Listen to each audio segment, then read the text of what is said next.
again, and welcome to the final episode of the Hidden Sidings project. Later in this video I will be showing some contrasting before and after shots. I will also be revisiting my initial thoughts, hopes and plans for the layout to see whether my objectives have been achieved. Since the previous video, more ground cover has been applied to basically the whole layout, and more of those little details which add so much. The layout is not finished, what layout ever is, but hopefully there have been enough changes to make this update interesting. The old mill in the front left-hand corner of the layout has now had a Metcalfe chimney added to one side, which I think makes it look even more impressive. Industrial back scenes from Sankey Scenics have been fixed to the end board and also behind the overbridge. There is now a signal guarding the tunnel mouth, and clumps of grass or weeds are now growing on the wasteland alongside the wall. Some oil drums can just be seen hiding coyly in the yard behind the packing cases. The Arctic and forklift truck drivers have presumably disappeared inside the stone building to discuss how to load the lorry, or perhaps just to have a mug of tea. The Arctic and Ford Transit are from Oxford Diecast and the forklift from Viking, all suitably weathered. Skips, both smallish and large, and a place for 4 cycles complete the scene. Brewery workers from Model U are busy unloading barrels from an as yet invisible lorry. I've so far been unable to find one I like, but I'm sure I will soon. The workshop boiler room is powered by coal, some of which is piled up outside the building.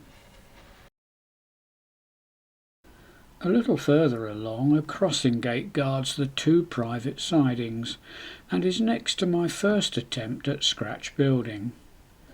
Made from card and using Metcalfe stone papers, it is supposed to be some sort of utilities building.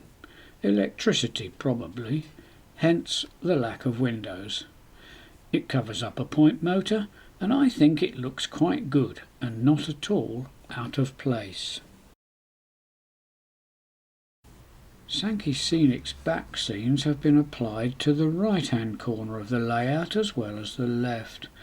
At the rear there is a large parish church hiding behind the low-relief terraced houses, and then on the end board a large industrial soapworks. This was glued in place, and then some terraced houses were superimposed on top. The houses were cut out individually and glued on top of the soapworks to give the impression that they were built on a hill leading down to the water. The JCB excavator is from Oxford Diecast and has been subtly weathered to remove the shiny finish. The front digger bucket has been removed and replaced with an open grab bucket purchased on eBay.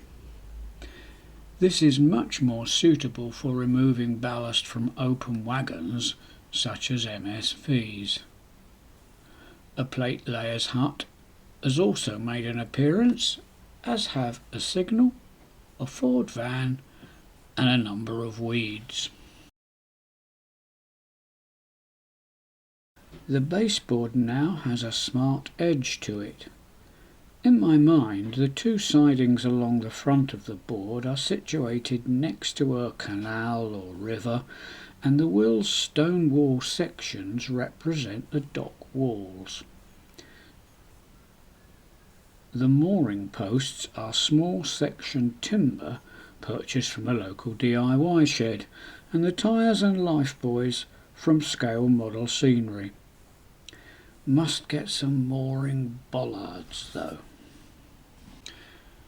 Okay, so now back to the future. I have re-watched my original video, and the original plan was to add scenery to this rear half of the board to easily give me a new layout and to provide new locations for video shots.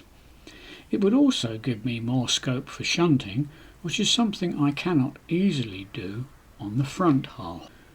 My perhaps somewhat naive thoughts and their subsequent actions were as follows. Number 1. The project should not take too long and not be overly detailed. Well, it took 15 months but only a few hours a week, and turned out to be much more detailed than I envisaged. Number 2. It should be an industrial scene to contrast the rural scene on the other half. Number 3. I was unsure whether to ballast or not. In the end, I did ballast it, and I'm very glad that I did. Number 4. The buildings should be of card construction to give a sort of retro feel and to hark back to the days when I first started modelling using super quick kits. Metcalfe model kits would be the obvious choice. This one I got right. I did use Metcalfe kits, and I'm jolly glad I did. Number 5. The plywood barrier to prevent stock crashing to the floor would have to go. It did, and was replaced by a harbour wall. I didn't see that one coming. Number 6. The space between the two short sidings off the inner circuit was very limited, and I was hoping I would not have to use low relief buildings here. Another one I sort of got right. Moving the sidings slightly meant I could just about squeeze in full relief buildings, and this area looks so much better for it. Number 7. At the left-hand end of the layout I had very little idea what to do, and was toying with the idea of a short workers' platform and a footbridge over the tracks. I had a lucky break here. The Metcalfe grimy old mill kit and chimney were produced just in time for me, before I had committed to building the station. Number 8. The large white boxes covering the transformers and electrical gubbins would have arches along the sides and terraced houses on the top. Another one I got right. This was the only part of the original plan that I was totally happy with, and it has proved to be the correct decision. Number 9. I had absolutely no idea what to do with the right-hand end of the layout and was hoping for some form of inspiration. Well, it arrived with my fascination with all things Foster Yeoman. Why not have an inland ballast unloading point? Number 10. Point motors would remain on the top of the baseboard and would need covering with appropriate buildings. Another success? Yeah, and they were covered with appropriate buildings. So, in conclusion, some things turned out the way I thought they would, others didn't, and there was a fair amount of serendipity along the way. It has been a different project because it's all had to be built round an existing track plan. Whilst this was frustrating at times, it meant thinking differently and making stuff up as I went along, which ultimately was great fun.